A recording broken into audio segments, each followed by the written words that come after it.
Hello tech enthusiasts, welcome back to our channel where we dive deep into the world of technology. Today we're embarking on a fascinating journey back in time. We all know technology changes rapidly, and this is especially true in the realm of mobile phones. Some models make it big, becoming icons of their era, while others vanish from shelves and memory, discontinued for various reasons. In this video we're going to explore 10 such phones. These are models that for one reason or another were phased out. We'll be uncovering the stories behind their rise and fall, the unique features they brought to the table, and the reasons they didn't quite hit the mark. It's a fascinating glimpse into the ever-evolving mobile landscape.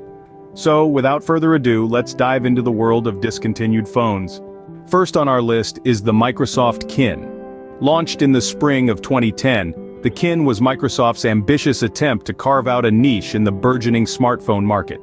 It was designed with social media integration at its core, aiming to appeal to the younger, more tech-savvy demographic. However, its features such as the Kin Studio cloud service and the unique Kin Loop interface were overshadowed by its high data plan costs and lack of app support.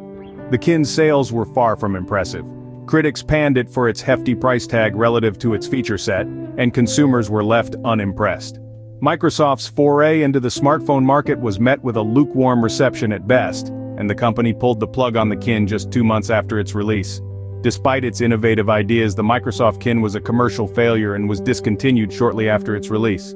Next up is the Amazon Fire Phone. Launched in 2014, this device attempted to carve a niche for itself in the highly competitive smartphone market. Boasting features such as Firefly, a tool designed to recognize sounds, images and text in the real world, and dynamic perspective, a 3D-like visual effect, it was a bold venture for Amazon. However, the Fire Phone faced several challenges. It was priced similarly to high-end models from established brands, making it a tough sell for consumers. Furthermore, the Fire Phone was not compatible with Google Play, limiting users to Amazon's somewhat sparse app store. This lack of popular apps was a significant drawback. Despite efforts to reduce the price and boost sales, the Fire Phone's unique features couldn't outweigh its shortcomings. Unfortunately, the Amazon Fire Phone could not compete with other smartphones in the market and was discontinued after a year. The third phone on our list is the BlackBerry Storm. Launched by Research in Motion in 2008, the Storm was BlackBerry's first touchscreen phone. It was a bold move for BlackBerry, deviating from their signature physical keyboard design. The Storm was packed with features such as a clickable screen, which gave users the sensation of pressing physical keys. However, the BlackBerry Storm was plagued with software issues, including slow response times and frequent crashes. Users yearned for the familiar physical keyboard, which was a core element of BlackBerry's identity. Despite offering a unique user experience, the lack of a physical keyboard was a significant drawback for many. Moreover, the Storm faced fierce competition from other smartphones like the iPhone, which had already established a strong foothold in the market. These factors, combined with the software issues, led to the downfall of the BlackBerry Storm. Despite its initial hype, the BlackBerry Storm was discontinued due to its numerous issues. Next we have the Palm Pre. This device, launched in 2009, was Palm's answer to the iPhone. It was a multitasking powerhouse with a sleek design and a physical keyboard, features that were quite appealing at the time. The Palm Pre also introduced WebOS, a gesture-based operating system that was ahead of its time and is still fondly remembered by tech enthusiasts today. However, the Palm Pre had its share of drawbacks. One of the main issues was its poor battery life, a critical factor for any mobile device. Users often found themselves needing to recharge their Palm Pre multiple times a day, a significant inconvenience. Additionally, the Palm Pre suffered from a lack of apps. Compared to the thriving ecosystems of iOS and Android, WebOS had a limited selection of apps, which undoubtedly contributed to its downfall. Although it had potential, the Palm Pre was discontinued due to its shortcomings. The fifth phone on our list is the Nokia N-Gage. Launched in 2003, this device was a unique fusion of a mobile phone and handheld gaming console. Nokia N-Gage came packed with features like MP3 and real audio, multimedia player and the capability to play games in landscape mode. However, the design was a bit peculiar as the earpiece and microphone were located on the side of the device, leading to an awkward, side-talking experience. Moreover, the N-Gage's game library was not as extensive or exciting as anticipated. It had to compete with established gaming devices like the Game Boy Advance, which boasted a far superior range of games. Consumer and critical reception was lukewarm at best, and sales figures were disappointing. Despite its ambitious attempt to merge gaming and telephony, the Nokia N-Gage was discontinued due to poor reception. The dream of a perfect gaming phone lived on, but unfortunately the N-Gage wasn't the device to realize it. Now that we've gone through half of our list, let's quickly recap the phones we've discussed so far. Firstly, we delved into the intriguing story of the Microsoft Kin, a phone that was expected to make waves in the market but fell short due to its high data plan cost and lack of basic features like calendar and instant messaging. Its two models, Kin 1 and Kin 2, lasted a brief 48 days before Microsoft pulled the plug.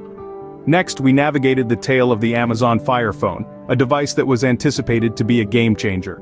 Amazon's attempt to penetrate the smartphone market was met with a lukewarm response primarily due to its high price tag and the lack of Google Play services. After just 13 months in the market, Amazon discontinued the Fire Phone. Then we talked about the BlackBerry Storm, BlackBerry's first touchscreen phone that was launched to compete with the iPhone. The Storm faced criticism for its clickable screen technology, unreliable performance, and lack of Wi-Fi.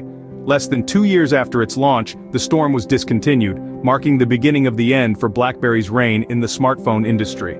Our fourth stop was the Palm Pre, a phone that was launched with much fanfare but failed to live up to the hype. The Pre was lauded for its innovative WebOS but was ultimately let down by its poor build quality and lack of app support. Palm discontinued the Pre after just 18 months, marking the end of an era for the company. Finally, we revisited the Nokia N-Gage, Nokia's ambitious attempt to combine a smartphone with a gaming console. The N-Gage was criticized for its awkward design and lack of quality games. After 2 unsuccessful iterations, Nokia discontinued the N-Gage, marking the end of its venture into the gaming industry. Having taken a trip down memory lane, let's continue our journey with the remaining 5 phones on our list. First up is the Samsung Galaxy Note 7, a phone that had the potential to be a market leader but was marred by safety issues. The Note 7 was recalled and eventually discontinued after multiple reports of the phone catching fire due to battery problems. Next, we have the HP Touchpad, a tablet that was discontinued just 49 days after its launch. The touchpad was hampered by its high price, lackluster hardware, and the lack of apps for its WebOS platform. Our third phone is the HTC First, also known as the Facebook phone. The First was discontinued after just 32 days due to poor sales, marking a failed attempt by Facebook to create a phone centered around its social media platform. Then we have the Motorola Rockr E1, the first phone to feature iTunes. The Rockr E1 was criticized for its slow music transfer speed and the limit of 100 songs. After just 12 months, Motorola discontinued the Rockr E1. Lastly, we have the LG G5, a phone that was praised for its innovative modular design, but criticized for its poor execution. The G5 was discontinued after just 1 year, marking the end of LG's experiment with modular phones. And there we have it, 10 discontinued phones, and the reasons behind their discontinuation. Thank you for joining us on this journey through the world of discontinued phones. Don't forget to like, share, and subscribe for more tech content. Until next time, stay curious and keep exploring the world of technology.